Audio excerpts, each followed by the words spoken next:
Greetings, and thank you for joining us today. I'm Steve Kamen, a senior fellow here at the American Enterprise Institute, and it's my pleasure to welcome you to this morning's event on prospects for the emerging market economies. I especially want to welcome our panel of highly distinguished experts. I can't think of a better panel to shed light on these important issues. So in the order in which they're going to speak, they are first, Ian Koze, who's the chief economist and director of the Prospects Group in the World Bank. Ian leads the World Bank's analytical work on the global macroeconomic outlook, including the bank's most recent Global Economic Prospects Report. He's previously served in the IMF, taught at several universities, and is a non-resident senior fellow at Brookings. Ian's published extensively on international economics and finance. After him, Joyce Chang is the chair of global research for JP Morgan's Corporate and Investment Bank. Prior to joining JP Morgan in 1999, Joyce was a managing director at Merrill Lynch and Salomon Brothers. Joyce began her professional life as an emerging market strategist, and in the course of her career, she and her team have earned numerous top rankings from Institutional Investor for emerging markets research, and she was inducted into the Fixed Income Analyst Society Hall of Fame in 2014. Then we have Robin Brooks, who's the managing director and chief economist of the Institute of International Finance, where he oversees the organization's macro analysis and serves on the senior management team. Previously, John was the chief FX strategist at Goldman Sachs and also the FX strategist at Brevin Howard. Like 3/4 of our panel, Robin started out as an economist at the IMF, where he did exchange rate modeling, published academic research, and participated in missions to program countries. Finally, Desmond Lockman is a senior fellow and a colleague of mine at AEI, where he writes extensively on emerging market issues, monetary policy, and the financial system. Before that, he was managing director and chief emerging market economic strategist at Solomon Smith Barney. Desmond previously served as a deputy director in the IMF's policy development and review department, where he contributed to the formulation of IMF policies. Now, by way of introduction, while the title of our webinar, Another Emerging Market Debt Crisis, is obviously a bit of cheap sensationalism, the prospects for emerging market economies, or EMEs, are indeed clouded by a host of critical challenges. To begin with, many of these economies continue to struggle with the COVID-19 pandemic. Vaccinations in these economies far lag those in advanced economies, rendering the region vulnerable to successive waves of the virus and hindering their economic recovery. In its October forecast, the IMF didn't see EME GDP returning to its pre-pandemic trend anytime in the next 5 years. Now, the shortfall in economic performance in these economies is going to make it all the more difficult to service record levels of debt reached during the pandemic, both domestic and external, and both public and private. Now, to be sure, the tremendous loosening of monetary policy that took place earlier in the global recession by cutting interest rates to record lows should make higher debt levels more sustainable. It's a lot easier to service debt at 1% interest rates than 5%, not only because the costs are so much lower, but because there's a lot more lenders ready to finance repayments. But that help may be going away as central banks take back their stimulus in response to the global rebound in inflation. Many EMEs have already seen substantial monetary tightening, and those effects may be compounded by what happens to the US economy and how the Fed reacts to it. As of its December FOMC meeting, the Fed was projecting a decline of inflation to around 2.5% this year and 2.25% the next. Now, despite all the talk about the Fed's hawkish pivot, this, according to at least to the December FOMC forecast, would allow the Fed to raise rates only very gradually, to only about 2% by the end of 2024, which would still be negative in real terms. So if all that comes true, that would be good news for emerging market economies. In fact, it might even be too good news, because it would allow the debt party to continue unabated through the middle of the decade. Now, on the other hand, if inflation continues to surprise on the upside and the Fed is forced to tighten a lot faster than currently anticipated, then all bets are off. By themselves, rising rates and a soaring dollar will make it a lot harder for EMEs to service and refinance their loans. And on top of that, such a Fed shock would disrupt the advanced economies, clobbering exports from the EMEs and adding to their distress. We'll know a little bit more about prospects for monetary policy tomorrow after the Fed finishes after the FOMC finishes its meeting. So in light of all this, I've asked our experts to address a number of questions. What are the prospects for EME economic growth? How can the EMEs avoid another debt crisis? What will monetary tightening by the Fed imply for capital flows to the region and debt sustainability? And how does China play into all this? If you in the audience have questions you'd like to ask of the panelists, you can send them to John Kearns via email or Twitter, as indicated in the event description at the bottom of your screen. So without further ado, let's give the floor over to Ayhan to begin our discussion. Thank you, Steve. Great to be here with the distinguished group of panelists. Let me share my slides. We'll quickly go over them. I'm hoping that you can see the slides. Yep. Wonderful. So I'm going to talk about the slowing growth and rising risks in emerging markets. Very quickly, three key messages. With respect to outlook, we are expecting a broad-based and exceptionally steep slowdown. There's uneven recovery that will continue, and downside risks dominate the outlook. The second key message is about really on inflation, debt dynamics, and the linkages between inflation and debt. On inflation side, in emerging market developing economies, it's obviously rising. It is now above targets in many emerging markets, and they are already withdrawing policy support on the monetary policy side while their recovery remains incomplete. On the debt side, debt has reached record levels. Sustainability gaps remain wide. And again, countries have already started withdrawing fiscal support. There's an important connection between inflation and debt. It is much more difficult to anchor long-term inflation expectations with higher levels of debt.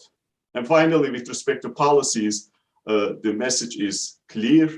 You already mentioned the Fed tightening cycle. This will be the first meaningful tightening cycle emerging market developing economies are going to face after a long time. So they need to carefully calibrate their policies, clearly communicate them, and make sure they are credible policies. I'm going to use this acronym EMDs, Emerging Market and Developing Economies. So let me start with the growth slowdown I mentioned. Last year, we had in 2020, we had a major, of course, global recession, a historical one. After that, we had this, again, a historical rebound. Growth was around 5.5% at the global level. This year, we are expecting the growth decline 4.1%, and the next year, 3.2%. Advanced economies will slow, emerging market developing economies will slow as well. So it is a broad-based slowdown after this remarkable rebound supported by unprecedented policy accommodation, as well as, of course, pent-up demand. Now that demand is dissipating, and of course, the policies are being withdrawn. Having said that, even in 2023, growth will be above the potential growth rate globally in the case of advanced economies, as well as emerging market developing economies. So another important feature of the slowdown, it is exceptionally steep. When you look at the slowdowns after the first year following global recessions, we are going to see the steepest slowdown after a global recession. When you look at the third year of the recovery and the first year of the recovery and take the difference, As you can see here on the right, we had a strong rebound after 2009 recession. In 2010, growth was strong, but then the next 2 years, growth slowed down. So there was a significant decline in growth. And now this year's, this recovery will see the steepest slowdown we have seen in the modern era following a global recession. Now, we have this uneven global recovery that has been underway. What do we mean by that? Advanced economies are going to go back to their pre-pandemic levels of trend output by the end of 2023. On the other hand, emerging market developing economies will still be 4% below their pre-pandemic trend levels of output by 2023. So that is on the left, and it is basically telling you that we are going to be in a period of divergence rather than convergence, and this divergence is going to be more pronounced in the case of fragile countries and small states, given the pandemic-related challenges and limited policy space these countries have. And on the right, what you see is these two different trajectories advanced economies and EMDs are taking. They're on two different flight paths. Advanced economies are, in a sense, flying high, getting back to their pre-pandemic trend investment levels. Emerging market developing economies flying low, and they are basically seeing a stalled investment level going forward, and they are going to have this for the foreseeable future. Of course, the problem is that these types of persistent differences between emerging developing economies and advanced economies will leave a lasting mark when in terms of catch-up income levels, as well as within countries, will lead to all types of challenges when we think about the inequality and poverty implications of the pandemic. So there is a plethora of risks confronting emerging market developing economies. And because of this risk, there is a possibility of hard landing in the sense that we might end up seeing even a steeper slowdown than what we are projecting in these economies. What are those risks? Of course, the pandemic is still with us. Omicron has been the latest, I think, wave and the largest wave, and it will affect countries around the world. We expect the impact of this new wave to be small and temporary. Inflationary pressures are there. Of course, the Fed tightening cycle combined with elevated levels, and these inflationary pressures can translate into financial stress in some emerging developed economies. And then we have persistent supply bottlenecks. We are hoping that these bottlenecks are going to moderate as demand goes down and supply finds its footing. And then beyond that, of course, the climate-related disasters and the weaker long-term growth prospects still confronting these economies. Let me briefly talk about inflation and monetary policy.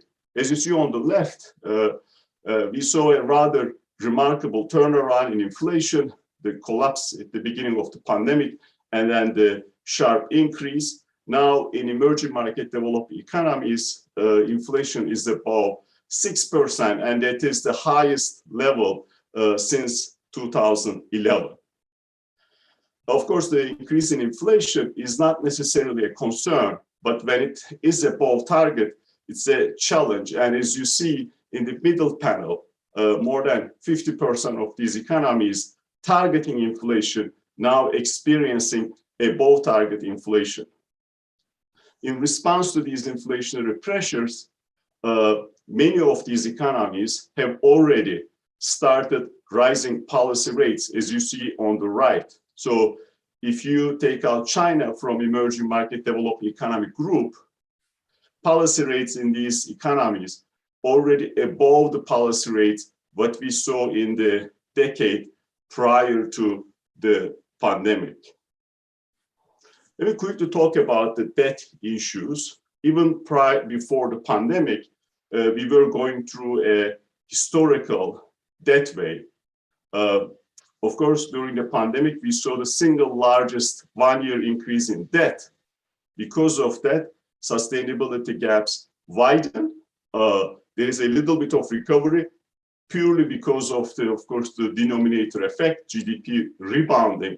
But those gaps are still quite sizable, implying that these emerging market developing economies need to find ways to consolidate their balance sheets. There's a big question what will happen to debt going forward. Globally, debt tends to increase after global recessions. In emerging market developing economies, after the 91 and 2009 recessions, we saw actually even a decline in debt. But in other recessions, we saw a sharp escalation of debt. And given the financing needs, given the needs related to infrastructure and climate, in all likelihood, we see higher debt levels going forward.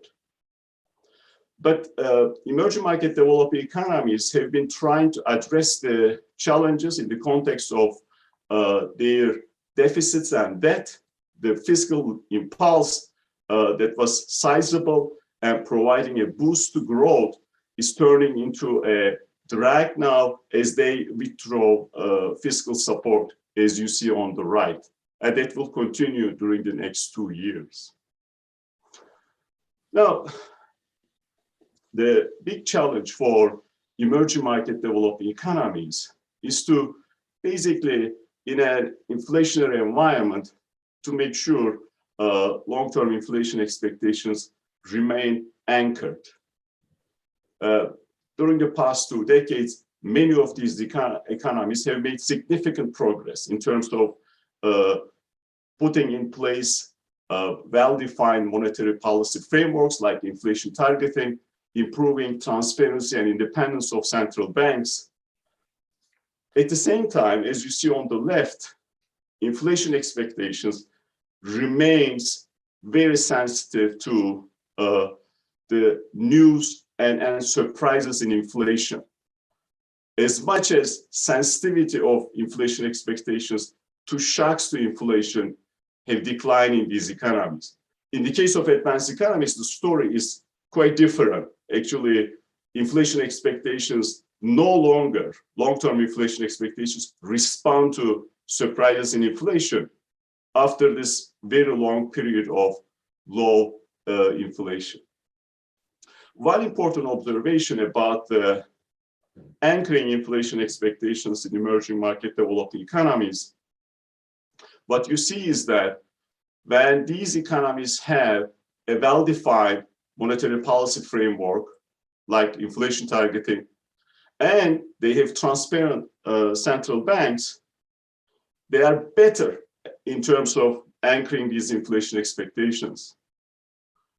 When they have higher levels of public debt, their ability to anchor inflation expectations is much more limited. Of course, in an environment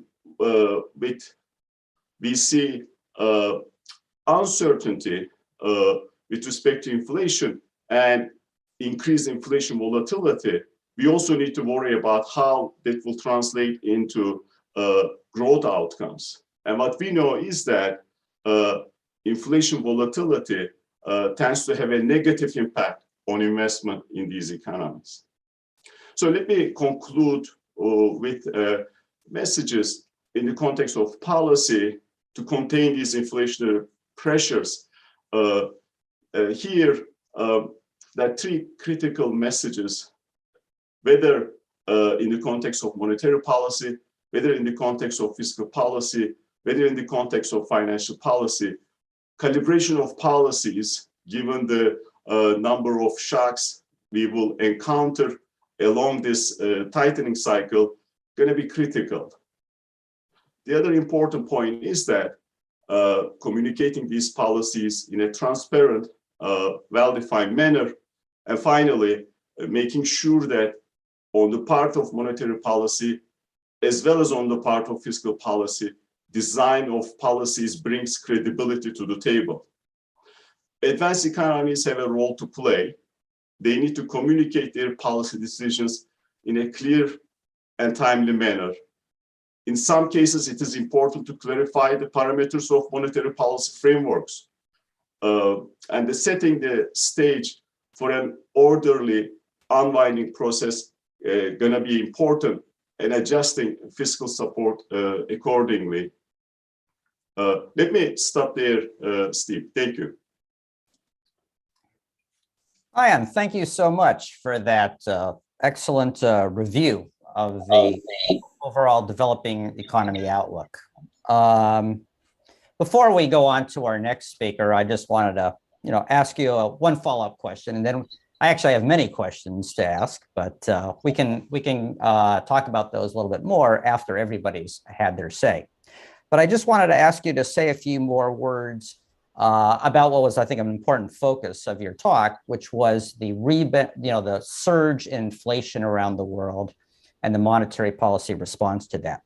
Now, the conventional wisdom is that recessions and crises in emerging market economies tend to be triggered by monetary tightening in advanced economies, especially by the Fed. Now, in the current context, what you focused on is the fact that a lot of emerging market central banks are tightening their monetary policy in response to higher inflation, even in advance of actions by the Fed. And I guess my question is, which do you see as kind of like a greater, more impactful and a greater threat to emerging market economic recoveries, kind of like tightening by the central banks themselves, or a future tightening by the Fed? And in that context, in your outlook, what are you assuming about what the Fed does? Thank you, Steve. So the context is important to answer your question. I already mentioned that inflation reached its highest level in emerging developing economies since 2011. Globally, and when you look at advanced economies, we see the highest inflation since 2008. We are entering in a period which we haven't been before. Advanced economies were trying to find ways to create inflation. They have inflation now, especially in this country, probably too much of what they wanted. So there is this question whether the Fed is going to be aggressive, how aggressive it is going to be. And this has important consequences for emerging market developing economies. Irrespective of the Fed behavior, the context for them is very clear. They are slowing, global trade is slowing, advanced economies is slowing, and they know that financing conditions are already tightening, primarily because of actually their own actions, increasing interest rates at home to get ahead of the inflationary pressures. So given the growth profile we have, their desire to basically withdraw policy will not be the trigger for a sharp slowdown. But if we see a much faster tightening cycle and much aggressive tightening cycle, of course, that could translate into much higher borrowing costs in some emerging developing economies, and that could lead to a hard landing in the sense that we might end up seeing a much steeper slowdown. Our guess in terms of the Fed tightening cycle, we will see at least 3 interest rate increases, but it can easily go up to 5, depending on incoming data. So what the Fed does will matter this year, and how it does it will matter. But emerging developing economies are already undertaking the measures. The big challenge is that they don't have much policy space left to provide accommodation if they need to provide accommodation at home. But let me stop there. Thank you. Excellent. Thank you. All right. Well, that's a perfect lead-in to our next speaker. So Joyce Chang will now talk about the perspective from Wall Street. Um, Thanks so much, Stephen. And it's great to be here with all of you, with Ihan and Robin and Desmond, who it's work I've long followed and admired and respect for so many decades. I have to date all of us. But let me turn to the PowerPoint presentation and ask John to pull that up now. And I would just start by going to the first slide, the next slide, which shows the macro forecast, and say that emerging markets is really facing a resiliency test in 2022. So there's the pandemic uncertainties, there's the tighter domestic and global monetary conditions, and there's also more subdued support from the terms of trade, I think that will challenge the recovery. But we are seeing that EM growth will slow alongside with the developed markets, but still above trend growth. We're looking at emerging markets growth of 4.7% this year. Now for China, we have the forecast at 4.9% trend-like growth, probably below what the government's official target will be. They announced the target in March, and around 5.5% seems to be what they are suggesting. So but I would say that there's a couple of things that have really been reshaped during the course of this pandemic. We are now forecasting that China will reach the same size of the US economy before the end of the decade.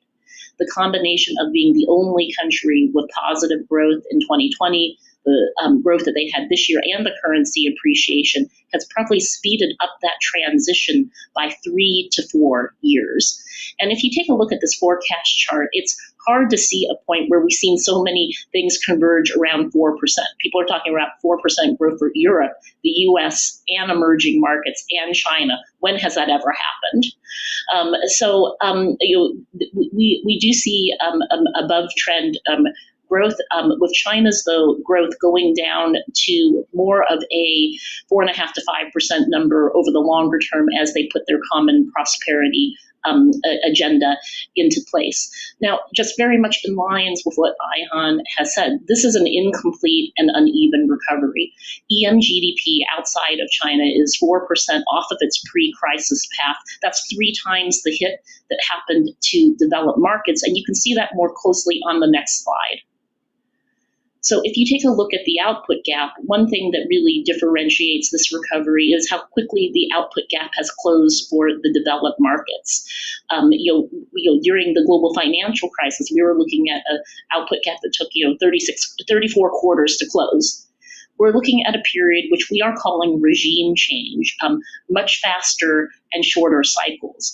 But you can see for the emerging markets that you still have negative output gaps.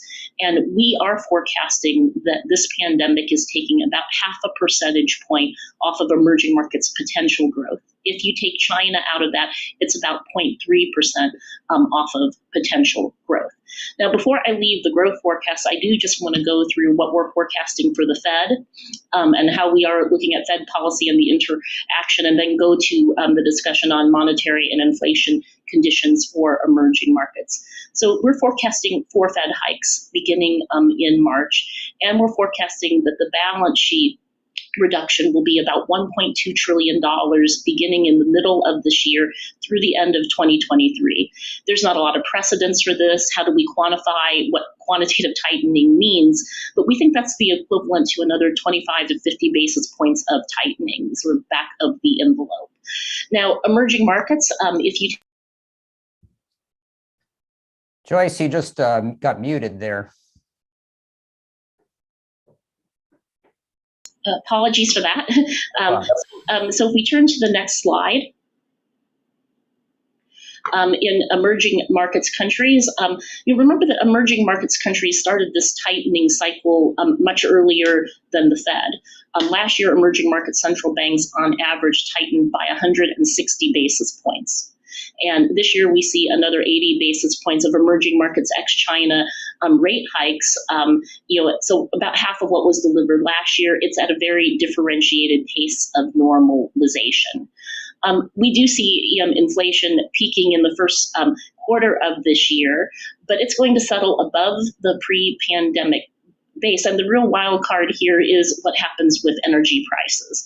So in our forecast, which has energy prices going up to $90 by the third quarter of the year, we would still see EM inflation coming down. But now we've added in some scenarios about energy prices going to $150 per barrel. And tomorrow we are actually doing a call on Russia, Ukraine to look at this issue more closely. If you had a scenario where oil goes to $150 per barrel, we are really looking at, this would dampen global GDP growth from an annualized rate of 3% in the first half of the year, from 4.1% to less than 1%. 0.9%, and inflation would go from 3% annualized to 7.2% annualized. But in our base case, which has oil staying in the mid 80s, we do see that EM inflation could peak this year, but will settle above pre-pandemic levels. But there's a couple of caveats. There's the energy prices, and there's also food prices. And we are seeing in Latin America that the drought is having quite a big impact. So this disinflation in our baseline should set in, and the base effects. But there are a lot of caveats on this as the supply chain disruptions will get addressed. We do have disinflation that should set in later this year, but with some caveats. Let me turn to the next slide. Which really looks at the fiscal drag. Now, during the pandemic, emerging markets provided on average about 3.5% of GDP in fiscal support. That was not far from what the developed markets did, 3.9% of GDP. And we do see that the fiscal support is coming off more quickly in emerging markets, but we also saw off-balance sheet support that was on the rise. And this took a number of different forms, from pension savings in Chile and in Peru. But we also saw, very opportunistic use of asset purchases by the central banks. And you can see that they try to wean away from this if you look at this chart in 2021. But this was actually, something that I think was a surprise, but was used, at the onset of the pandemic in 2020. And I think that this will be something that the policymakers will keep in place as something opportunistic. That they could use in their toolbox if they needed to. But we have seen that emerging markets don't have the policy space. They have had to withdraw their fiscal stimulus more quickly than the developed markets, and the fiscal deficits will narrow, but they're going to be broadly wider than they were in 2020. So just turning to the next slide. So emerging markets, as I mentioned, embarked on the policy rate normalization in the second half of 2021, but still applying our Taylor rules. We do think that policy stance is still too easy. In these countries. And just taking a look at the overall inflation risk, we do think that U.S. inflation is going to settle 50 to 100 basis points above pre-pandemic levels. We have core PCE inflation index at 3%. So we have 4 Fed hikes programmed in, but one could see a scenario where it could have to move faster than that. We have unemployment going down to 3.3% by the end of this year. But I think one thing, and Robin and I were talking about this right at the beginning of this, is that we haven't seen emerging markets react that much in this last bout of volatility. And that's partly because the cycle did start a lot earlier. In emerging markets. They had already embarked on that cycle. The other thing I would say is that, if we take a look at China, it remains desynchronized. So just as it was first in and first out during the pandemic, they have had the ability to put in some easing, not the type of easing that we've seen at other moments as far as the magnitude, but I think some of the credit easing, we do have one more RRR cut that's programmed for China. So emerging markets so far, it's actually probably performed better than what we would have expected, just given the forces that are in play that have been moving the major global financial markets. Turning over to the next slide. So what we have seen, during this pandemic is just record issuance in the dollar markets, and emerging markets have been a beneficiary of that, which has been a real differential to what we've seen on the local market side. So if we take a look at emerging market sovereign bond issuance, 233 billion of issuance in 2020, the year that the pandemic broke out. 530 billion of EM corporate bond issuance. I mean, these are all-time record levels. And that's because there really was a demand for dollar assets, under international law at the point where yields dropped so much on the developed market side. And I think one question we've gotten is, why have credit markets been so well behaved? I mean, there has been a search for yield. And in many ways, the emerging markets dollar markets are looked at as extensions of the developed market corporate bond markets. If you take a look at the emerging markets corporate issuance, about 60% of it's from emerging markets Asia. So it used to be dominated by Latin America, but that shifted over to more of the emerging markets, Asian countries. If you take a look at the EM sovereign issuance, the largest region that's issuing right now is the Middle East. It's no longer Latin America. So in many ways, when people look at an extension of buying dollar-denominated credit, they've looked at the emerging markets as a source for that. And we see that these trends will still remain very robust this year. They won't be at the all-time record levels, but they're still going to be at very high levels, and that demand has been diversified.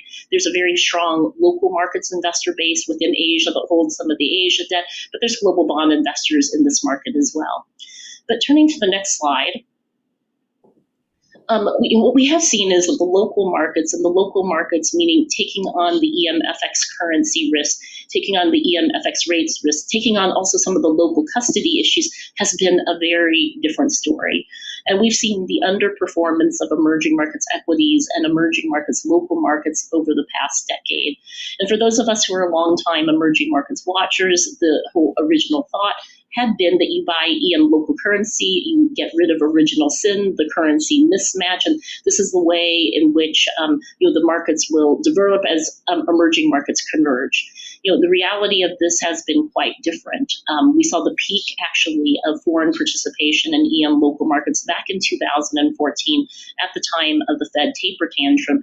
And in many ways, we haven't really seen a recovery in flows into EM local markets since the Fed taper tantrum. And that's in part because just bearing that currency depreciation risk has been something that has really wiped out a lot of the excess return and the premium for owning emerging markets. So if we turn to the next slide, this really illustrates this point much more dramatically, and let me try to explain this chart. So a couple of things really stood out if you look at the 2021 flows. First of all, emerging markets equities, a lot of this retail funds received $100 billion. That's an all-time record, bar none. And it sort of matched the $1 trillion that went into global equity markets. So emerging markets received 10% of those flows. But if we look at the EM bond story, it's a tale of two stories. So on the hard currency side, that EM credit market that's dollar denominated that I described, what you can see is that of the 52 billion that went in, over 30 billion of that went into hard currency. But then let's really dissect the EM local currency number. Of the 21 billion that went in, 20.9 billion of that went to China. So there's a whole debate. As China has gone into the mainstream indexes over the last 3 years, what has it meant for the rest of emerging markets?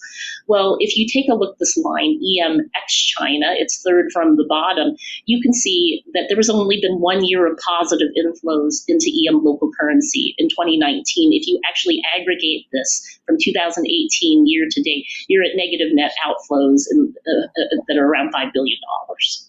So this has been the one way in which the asset class sort of investment thesis really was a lot different than what a lot of people had perhaps hoped for or thought it might become.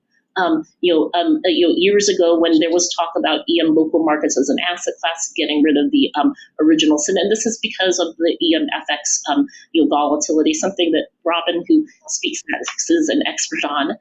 So, but I do want to just talk about the inflows that are going into China, into Chinese government bonds, and you can see that more clearly on the next slide. So very few people would have thought with the pandemic breaking out in China in 2020 that you would end 2020 with a total of, it was 476 billion of foreign inflows that went into China's portfolio investment flows. bond and equity markets. Now, if we just break down the bond component, we reached an all-time record high of 165 billion of inflows, into China in 2021, and 90 billion, in 2020, and then 93 billion last year in 2021. Very big inflows. Now, if we look at foreign ownership of the outstanding stock of China bonds, it's around 11%. That was in low single-digit levels before the pandemic. And this is because of China's inclusion in the mainstream indexes. We estimate that that probably has resulted in 250 to 300 billion of flows, but it's also been, an attractive carry. The 3.3% yield differential is Chinese government bonds. There have been lower outflows, from China as they've closed the borders, and you've also had the currency appreciation as well. So this is one where we are seeing it becoming more of a structural holding in both the developed markets portfolios as it's gone into the mainstream indexes, not just into the emerging markets dedicated base. So, in summary, a resiliency test for emerging markets in 2022, what we do see as a structural hit to GDP growth, taking 0.5% off of GDP growth. A lot of stability in the credit markets, but some real, disappointment in EM local markets as an investment thesis that we've seen since the pandemic, and a rise of China that you really do have to talk about emerging markets, ex-China separately from the China phenomena. Joyce, thanks so much for that really provocative and interesting kind of dissection of the different types of capital flows to emerging markets. Just a quick follow-up, I don't know how quick, but before we go on to our next speaker, I want to just ask, so you've actually painted what looks like a bit of a dichotomous picture, a terrible growth outlook, frankly, for emerging market economies, coupled with a fairly robust, at least excluding local markets, outlook for credit flow, for capital flows to emerging markets.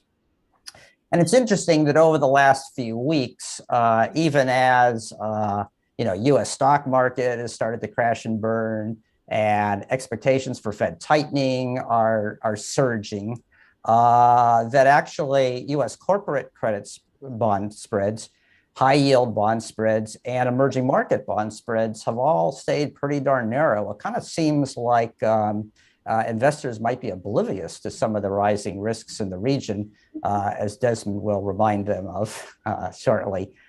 So how can we reconcile what looks like a very bad outlook for credit with what looks like pretty strong credit?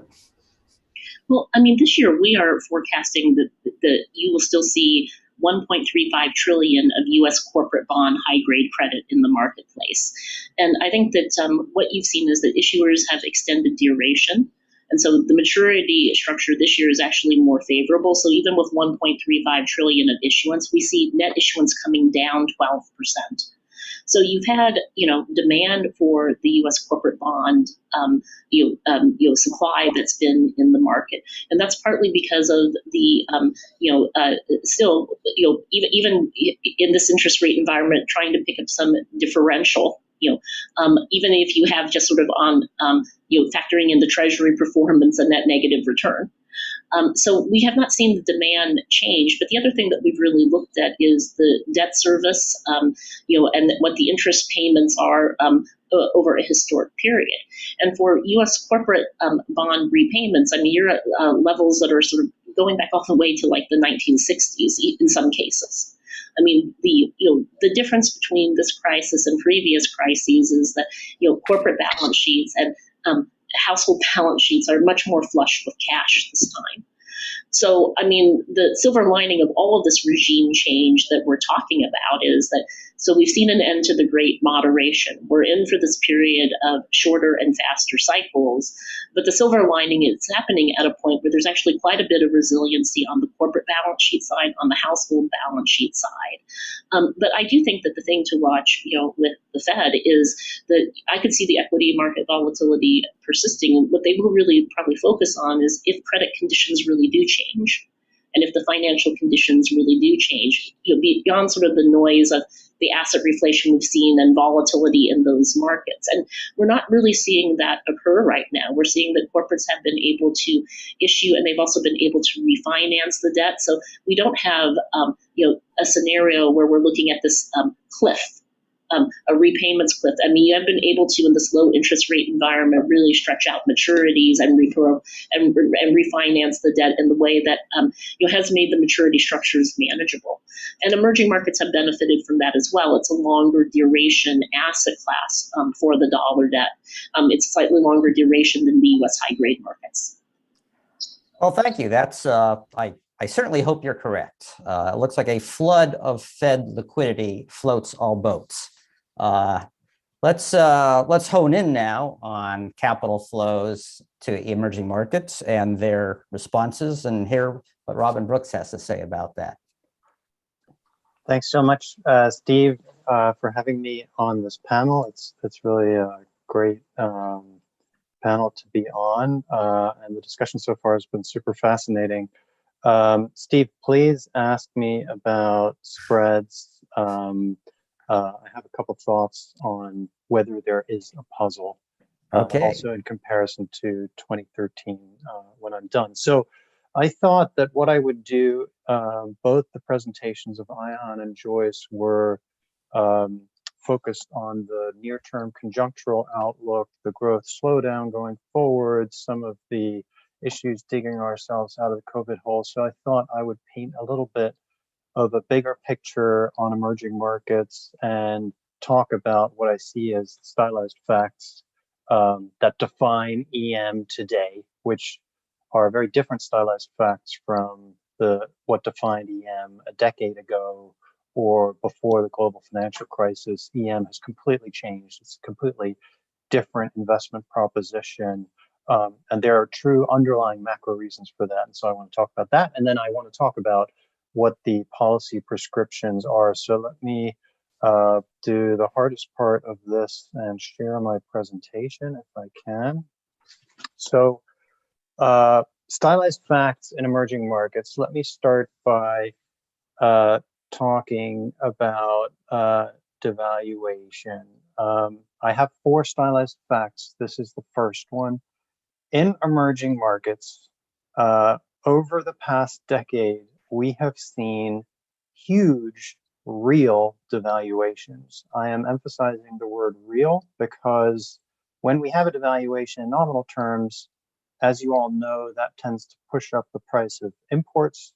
That pushes up the price of the domestic price level, the CPI. So you're importing inflation from the FX pass-through. And so the truly stunning thing is that when you look at currencies like Turkish lira or Brazilian real, even factoring in this boost to the price level, this inflationary pass-through from devaluation, in real terms, exchange rates have fallen massively. So from 2013, the taper tantrum year, Turkish lira is down 60%, give or take.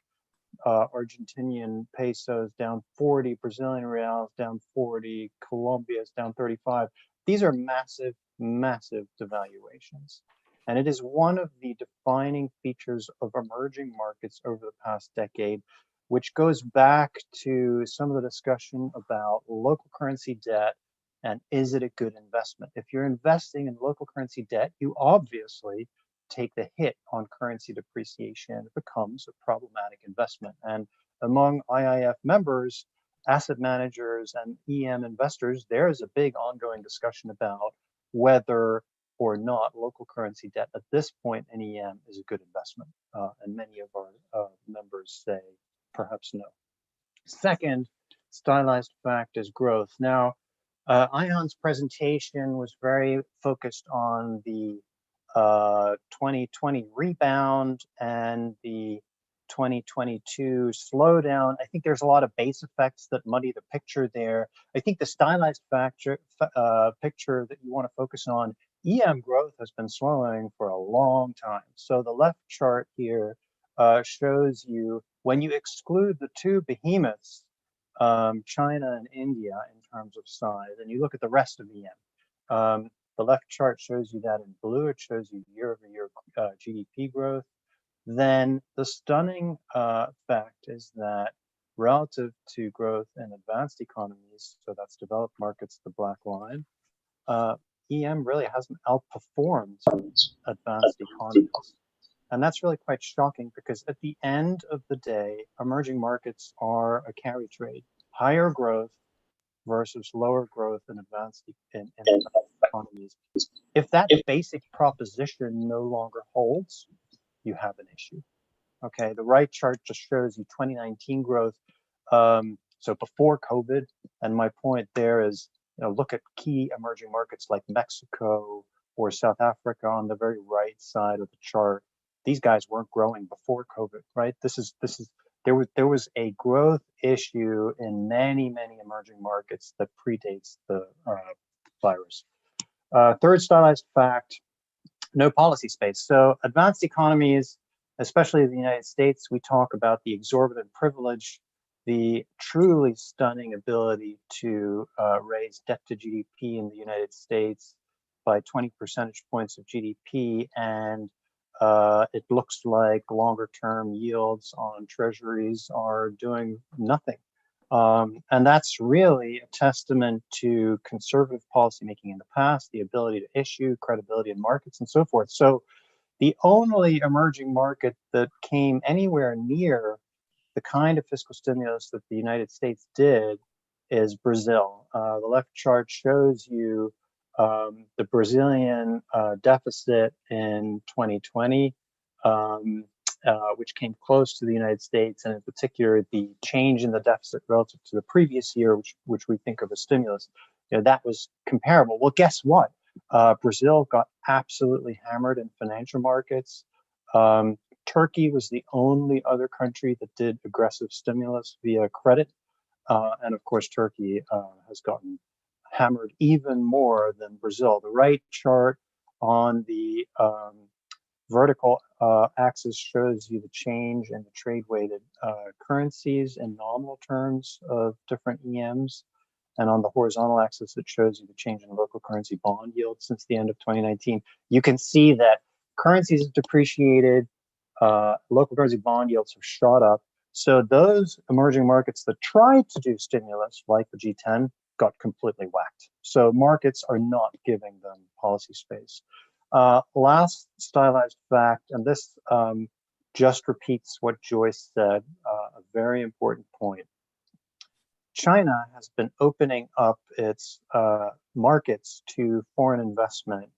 The left chart shows you the flows that we at the IIF track to emerging markets, of which red is China and blue is non-China EM. China basically at this point absorbs the bulk of flows. The rest of emerging markets gets nothing. The right chart shows you non-China flows in Q3 last year.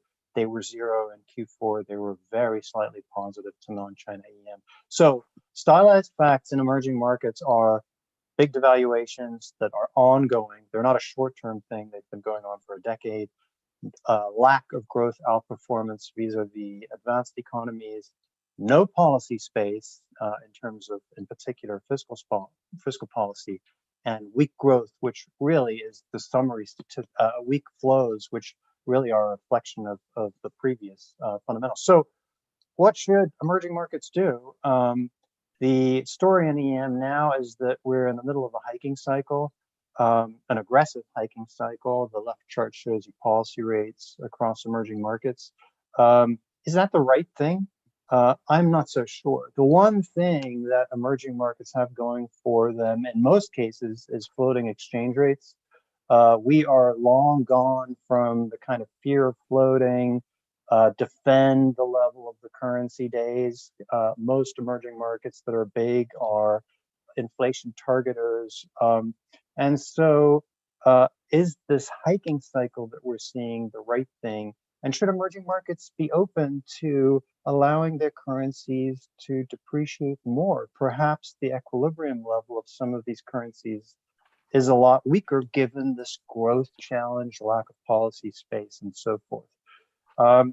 We think that a lot of room exists for emerging markets to exploit the devaluation channel.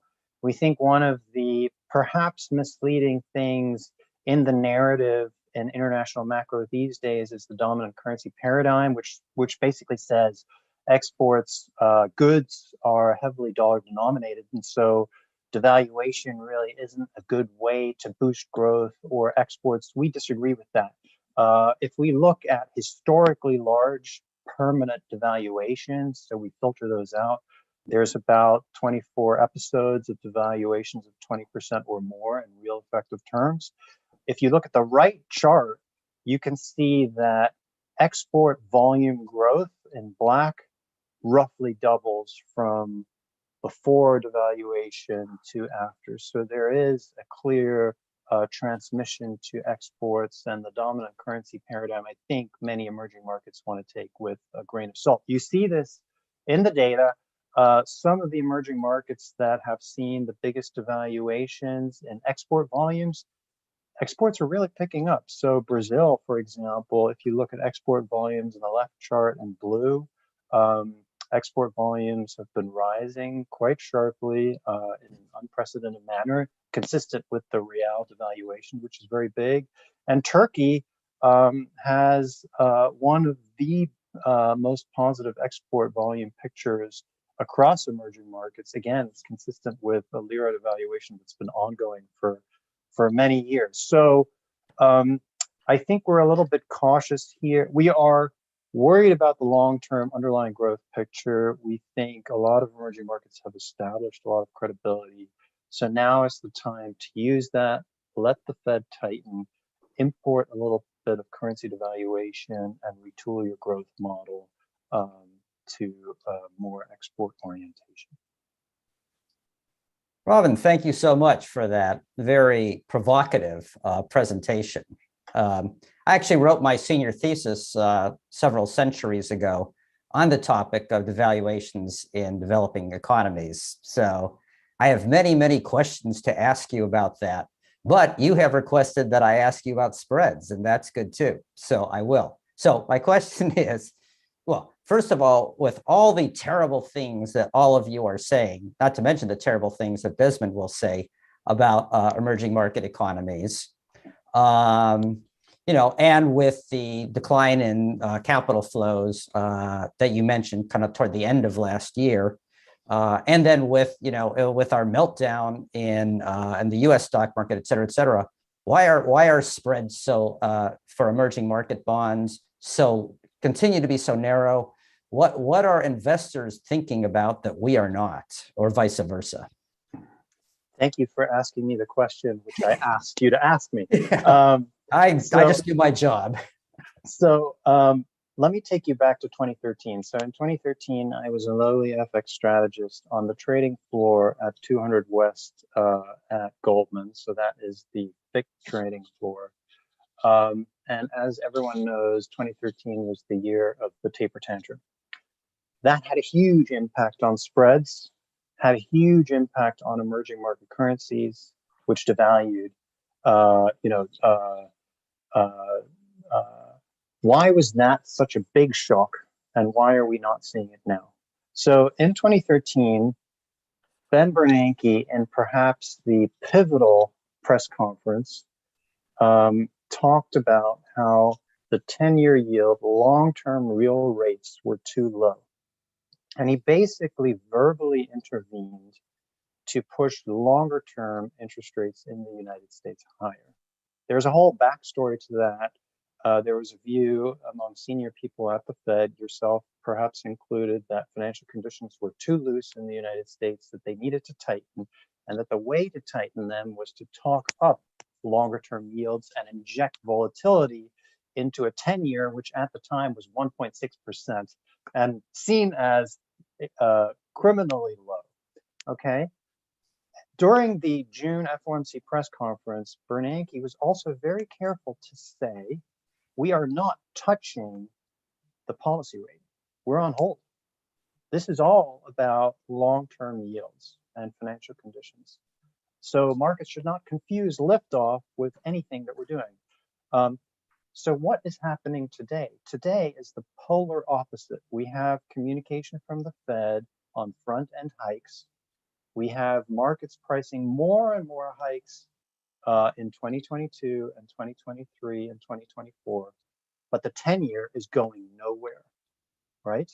And the messaging from the Fed is also that the 10-year sort of shouldn't go anywhere. If you look at the longer run neutral rate that the Fed communicates in the statement of economic projections, that's been 2.5% for as long as I can remember, and it's been unchanged. So the messaging that we're getting from the Fed in many ways is the complete opposite of 2013. And so is it a surprise that spreads in emerging markets are not responding? As Joyce said, durations have extended a lot. The benchmark for emerging market flows in many respects is the 10-year. It is a longer duration play. And so the fixation on whether the Fed will do a hike in March, whether it'll do 25 or 50 basis points, frankly, it's all buckus for emerging markets. It just doesn't matter. What matters is if in the press conference tomorrow, Chair Powell comes out and says, you know what, I think I'm going to take a page from Ben Bernanke's playbook in 2013. 10-year yield is too low. Our real 10-year yield is minus 0.7. That's basically where it was in 2013 before the taper tantrum got started. The longer term yields need to go up. And markets will listen, markets will respond, and that's when we will have a repeat of the taper tantrum. So I don't think that there's anything fundamentally different about the structure of markets. I just think that the messaging from the Fed is quite different now versus back then. And I think the ultimate question is financial conditions today in the United States, are they too loose? And is the Fed a little bit lost in translation talking about front-end hikes when it should be talking about 10-year yield and getting the housing market under control in the United States? So if that's still coming, if that's still the shoe to drop, then we may well, Steve, to your point, have credit spreads widen out across EM and currency sell-off. So I'm not at all in the camp that we're out of the woods yet. I think the Fed, a lot of people are talking about the Fed being behind the curve. I think there's some reason to think that, and the messaging needs to shift to longer term yields. Maybe that'll happen tomorrow. And if so, then EM is vulnerable. Well, thank you. That's a very interesting hypothesis. And what I like about it is that it's kind of like a falsifiable hypothesis. We'll see what Powell says tomorrow, and we'll see how the market responds. But when it comes to talking about the Fed maybe being behind the curve, I know of no one better suited to discuss that than our next speaker, Desmond. So Desmond, why don't you take it away? Thank you very much, Steve. Thanks for organizing this. And I wonder whether John can just put up my slides. Let me just start perhaps by saying that I take a very different view from the earlier panelists, in that I think that the United States and the global economy, the advanced countries, are headed for a hard economic landing.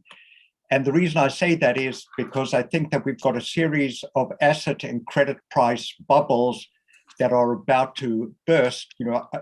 Ask your question why things haven't widened up to now is, my view is that we're at a very early stage of the game. And what Robin just said, the Fed being way behind the curve, let's see what happens, when the inflation persists and we see that they're going to have to raise rates. The trouble is that the asset and credit price bubbles are premised on the assumption that interest rates are going to stay low forever and that we're going to have good economic growth. And I think that those are soon going to be dispelled in 2022. And the fact that we've got so much emerging market debt, it's not a really very good picture if we do see a hard landing in the developed countries and asset prices bubbles bursting all over the place. So let me go to the presentation. If we go to the next slide. There are basically 3 points that I'm wanting to make. I'm saying that the emerging markets are going to have a perfect economic storm, for 3 reasons. The first is that I think global liquidity is going to dry up, that we're going to see the US dollar being very strong, so that's not good for the emerging markets. The second is that we're going to see the bursting of the asset and the credit market bubbles. That is going to induce, aside from throwing the developed countries into recession, what it's going to do is it's going to cause people to be very averse to risk, which isn't a good idea for emerging markets if you've got a lot of debt. And the third point I want to make is that the Chinese economy looks to me like it's in deep trouble, that we're not really going to get China doing too well, that to me it looks like it's on the way to becoming another Japan, lost economic decade. I'll get into that. So I'm just saying that these three factors combine to making a bad picture for the emerging markets. And of course, that's not going to be very good for commodity prices. So if we go to the next slide, I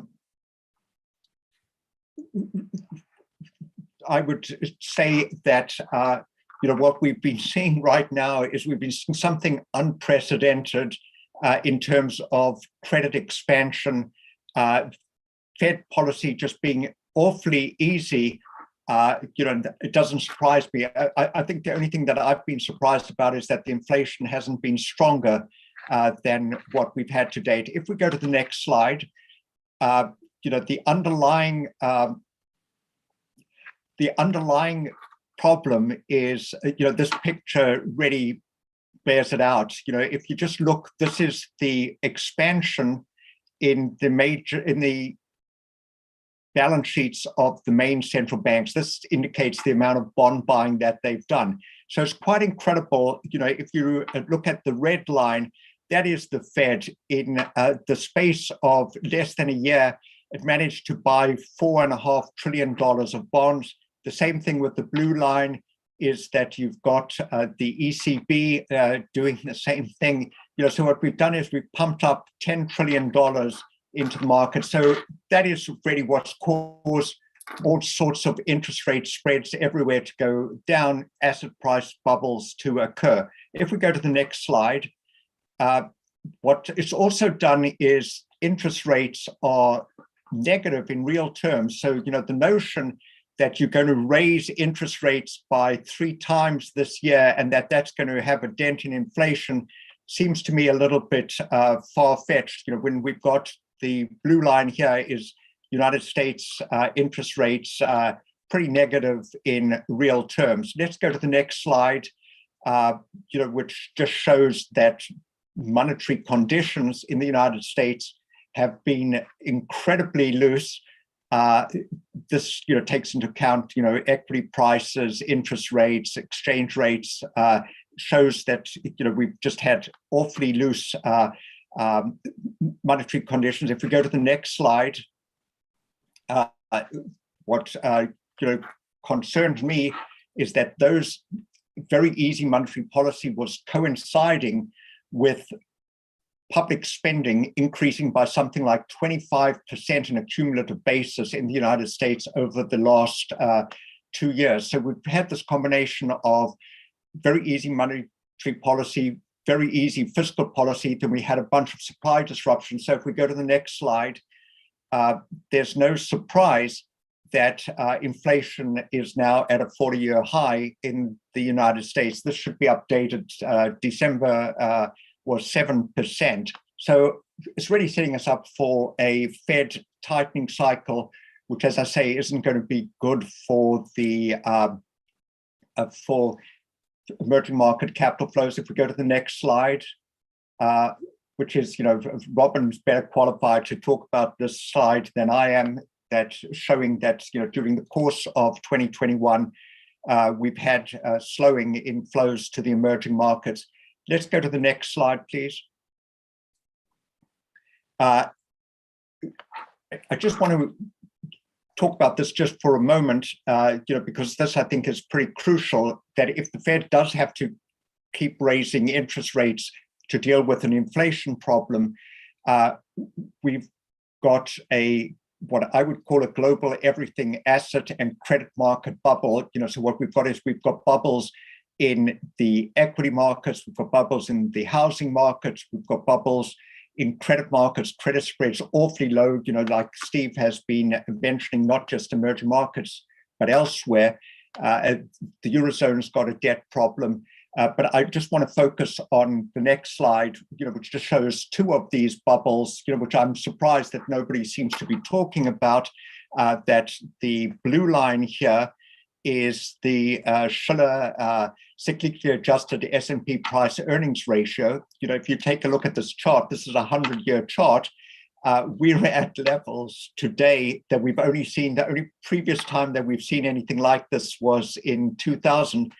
This is worse than it was in 1929. So you've got a problem in the equity market in the United States. You've got a problem in the housing market in the United States. This blue line, once again, is like a Shiller chart, but this one is real home prices, so it's adjusted for inflation. We're at a higher level than we were in 2006. So the idea that interest rates are going to go up to deal with inflation and you're not going to be bursting these asset price bubbles, seems to me a little far-fetched. Let me go to the next slide. I just want to take a brief word about China, that if we go to the next slide, just remind everybody that China is now the world's second largest economy. So we've got problems in the United States, which is 24% of the global economy. I'm going to say that we've got problems in China, serious problems in China, which is 16% of the global economy.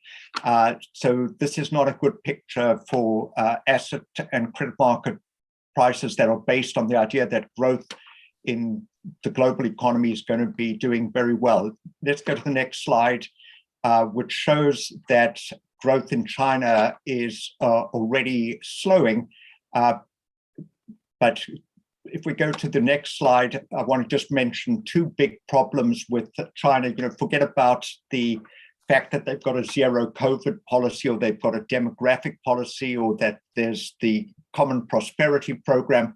The two big problems that I see is the one is in the property sector. If we go to the next slide, that just take a look at this chart, is that China has allowed its property sector to become something like 30% of its economy.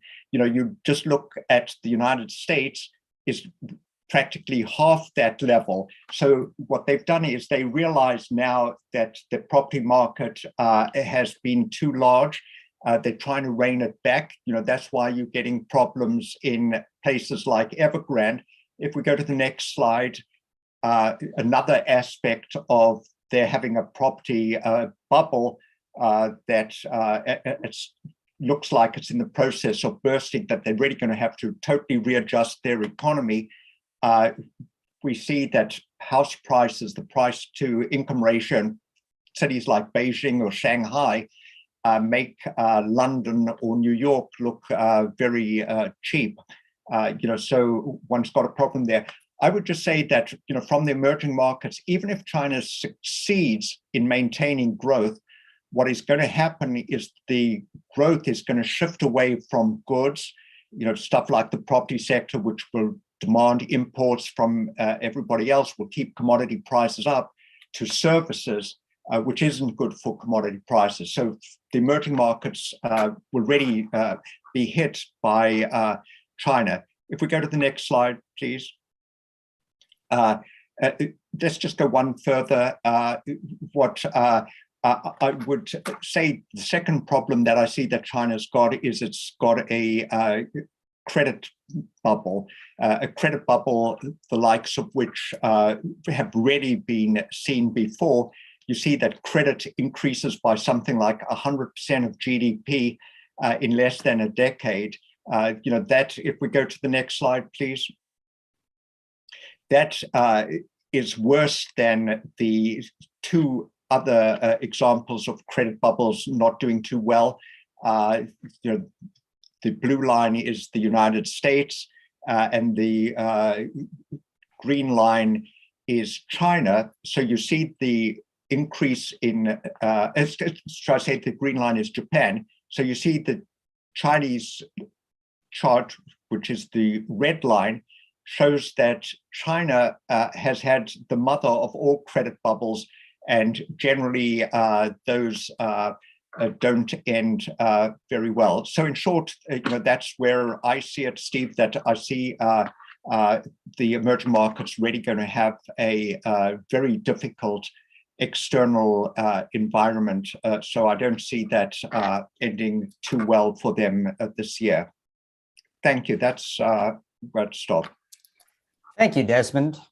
Very illuminating and nicely contrasting with some of the other discussions, review of the situation. I will say that I'm reminded of when I was working back at the Fed and we would be putting together our outlook for the global economy. And, and we would often have discussions where someone would say, look at, such and such economy, Brazil, Turkey, what have you. Their debt's too high, their deficits are out of control, their inflation's out of control, their currency's dropping like a rock. Obviously, they're going to have a giant financial crisis, and we need to predict that. We need to put that into our forecast. And I have to say, I would generally, my inclination was to push back on that. First of all, because most financial crises don't actually happen. Somehow or other, economies manage to muddle through.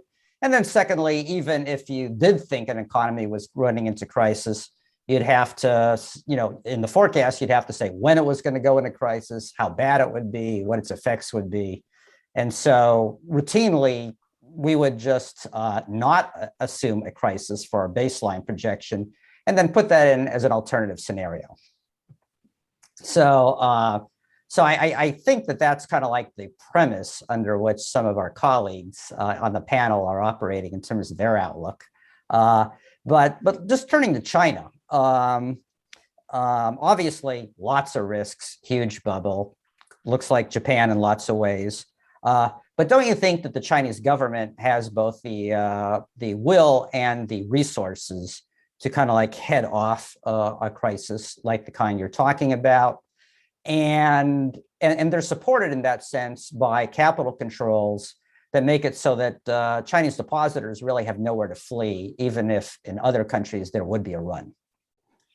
Yeah, I don't mean to suggest that I think that China's going to have a crisis like the United States had in 2008, a housing bubble causing problems, a deep recession. I agree with you that China's got control of its financial system, so they can patch this thing together in some kind of way. I see this a lot more resembling Japan, where they're going to have a very large sector of the economy that's going to have to be kept afloat by credit. It's going to clog the banks up with non-performing loans. You're going to have zombie companies. Just means that China can't grow in a very dynamic kind of way. And what's occurring, which I could have added to this picture, is what Xi is doing is he's clamping down on the very dynamic part of the economy. He's clamping down on the tech companies. He's wanting this common prosperity program to deal with issues of income inequality. In the process, what he's doing is he's throwing out a lot of the reforms of Deng Xiaoping, which really laid the basis for rapid growth. So I'm not suggesting that China is going to crash. I am suggesting that China is going to go from, say, a 6% growth trajectory to a 1 or 2% trajectory. And what it'll do as well is it'll shift away from goods to services, which isn't going to be good for countries wanting to export commodities to China. All right, well, that makes a lot of sense. And I would add that I think the experience of the global economy and finances in 2016 kind of shows that even a prospective sharp slowdown in growth in China can definitely trigger financial disruptions around the world. So that that prospect adds to the other kind of like factors weighing on the emerging market outlook. Exactly. That's, I think that what's unfortunate is that we've got many parts of the global economy that have got imbalances. If something goes belly up in one part, it's going to trigger those other weaknesses as well. So, the fact that you've got China out of whack at the same time that the US is out of whack, and that you've really got all of these bubbles all over the show isn't very good. And I just say that markets aren't that good at anticipating it. I can just recall that in 2010, on the eve of the European sovereign debt crisis, Greece was able to borrow money at the same rate as Germany practically.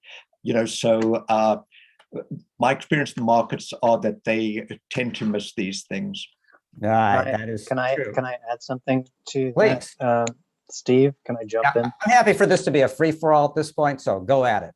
So China, and then more broadly, so when we look across emerging markets, China is really the only one that has graduated to kind of what MMT proponents here in the United States like to call a monetary sovereign. So the exorbitant privilege that we see in the United States, the ability to issue large amounts of debt while maintaining interest rates at low levels.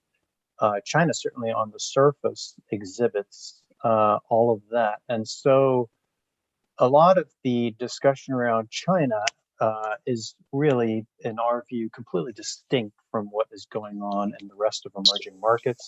The standard is different, and you enter the hall of mirrors of what is sustainable debt in advanced economies. That is a discussion that has become hugely confused. Obviously, it used to be the case that Reinhard Rogoff talked about the threshold around 90% of GDP. More recently, last year, we had Furman Summers focus on real interest expense to GDP. The problem with that ratio is that, as Desmond was just referring to, that makes Greece look super sustainable. And I think most people, from a common sense perspective, would have questions around that. So I think we are, where China is concerned, we need to be asking a lot of the questions that we're asking for the United States. What is sustainable debt? What is the role of monetary policy? What is monetization that is happening? And in the end, what is the end game to all of that? How quickly are we eroding the exorbitant privilege that we worked so hard to gain? Interesting. Thanks. Just on China, that there's a problem with China and foreign flows is that China is in the process right now of hosing foreign creditors, places like Evergrande and all these other property developers. So I'm not sure that China will remain an attractive place for foreigners to invest. And what they're doing in the tech sector also isn't very investor friendly. Joyce, did you try to get a word in there? Yeah, so maybe I can just add a few thoughts on China, but I would agree with Robin. You've got to distinguish China from the point of view of being able to issue its own debt and the government bonds. But I would also just say that, I agree with Desmond that the growth in China is going to slow down. I mean, we actually have potential growth in China in 2035 below 3%. So I'm not in the 1% to 2% camp, but potential growth, and the growth this year has more of a 4 handle, not a 5 handle on it. But I would say a couple of things. I mean, first, you have some pretty big demographic shifts that do look more Japan-like, in China. So if you look at just the birth rate in China, last year there was like 480,000 babies born, which is within the marginal statistical error. I mean, maybe it was even negative. And you had a peak in the working age labor force. So I don't think you need growth as high as it was before. The rest of the world could be expecting it. But there is a real demographic shift. And that also means that some things that are structural, like housing demand, we think that that has peaked as well. The other thing is you just don't have the number of contagion points where, a problem in the China property sector isn't necessarily a global problem because it's just not owned that way. So there are many things about China where just it has been a more closed economy so that they can manage this, sort of over time and not necessarily have it resemble some of the other crises. And I agree with Robin that on the Chinese government bonds, that is something that is coming into sort of being more of a core holding.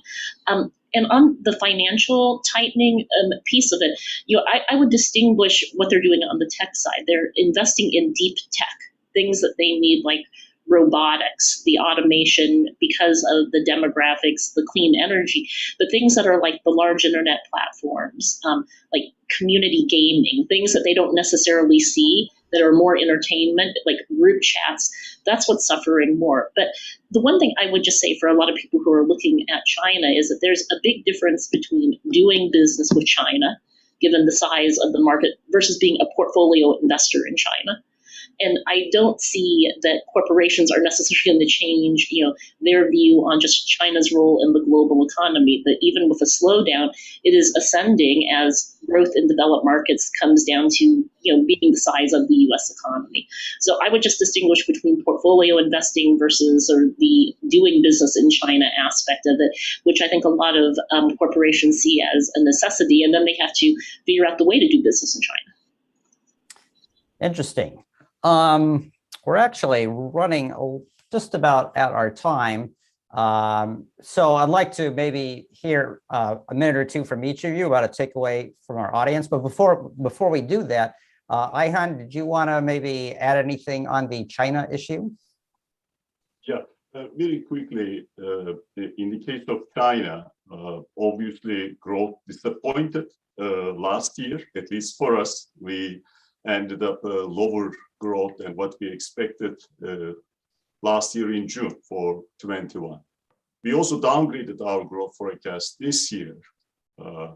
So we are seeing, however we think about China, there are larger risks for China in terms of design of policies, in terms of the housing sector, and in terms of the debt dynamics.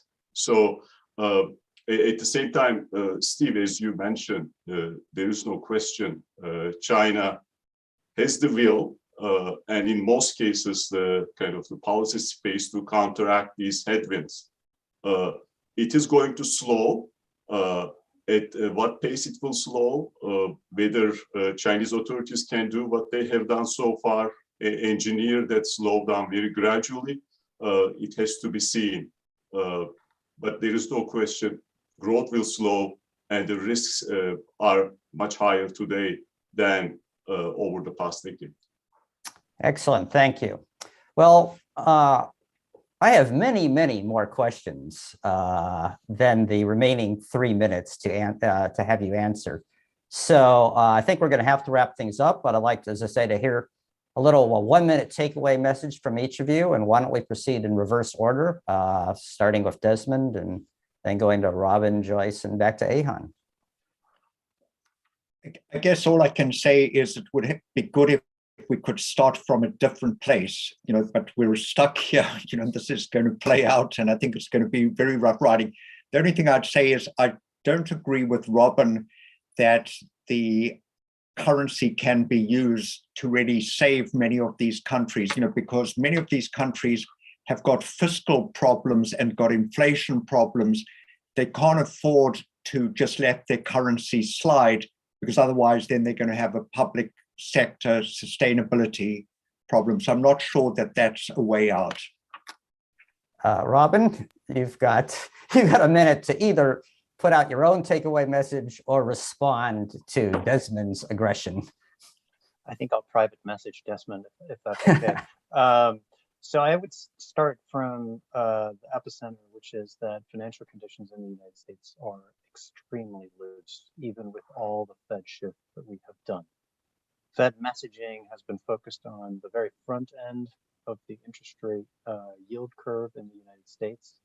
In my opinion, that's a little bit like Bill Murray in the movie Lost in Translation. What needs to happen is Fed messaging needs to shift to the longer end of the United States yield curve to mimic what Bernanke did in 2013. That's the only way that you will get financial conditions in the United States to tighten. If that shift happens, and I think it's better to do that shift sooner rather than later and very gradually so we don't have a repeat of a taper tantrum, then I think the jury's out for emerging markets and whether spreads will remain well behaved and whether currencies will remain stable. So the root of everything here is extremely accommodative monetary policy in the United States, even as GDP has returned above pre-crisis trend. And that's an issue that has to be fixed, and the jury on how that plays out for EM is out. Very good. Thank you. Joyce? So I would just say, just listening to Robin and Desmond, that we are at an inflection point about how people think about emerging markets as an asset class, and there is a real range of views. So this had started as a sort of high risk return asset class, thinking that it would evolve into local markets, and that is something which is being debated now. And that means that we are talking about sort of different ways in looking at it than we have previously. Do you need to look at FX hedge strategies? You need to look at inflation linkers and the index, or what is going to happen to this? Is it going to sort of, the local markets piece of it, get orphaned as an asset class? But it also raises the need, when we take a look at putting this together on the policy side, with needing to go deeper into the IMF integrated policy framework, that it's a different sort of framework in how we have to look at emerging markets more holistically, the monetary piece of it, the FX intervention, the flow management, the macro prudential piece of it, that is kind of just an evolution from some of the regimes that had been created when everybody first started talking about emerging markets as an asset class at the end of the 80s, the early 90s. Great, thank you. And Ayhan? Yeah, Steve, I will go back to what I said at the beginning. We know certain things, I think. Growth is going to slow. Risks will remain elevated. And there is really limited policy space if policy needed to counteract certain shocks. Whenever we have these types of tightening cycles, accidents can and do happen. That means policymakers need to be humble. That applies to us as well. We should all remember Reinhard Rogoff's book, This Time is Different. There was a reason for that title. I think emerging markets need to navigate this uncharted territory very carefully. And the hope is that the policy can make a difference. Global community has to play a role as well, especially in the context of debt relief for low-income countries. We need to make more progress on that one as well. But let me stop with that observation. Thank you. Well, I'd like to thank all our panelists for providing such excellent food for thought right before lunch.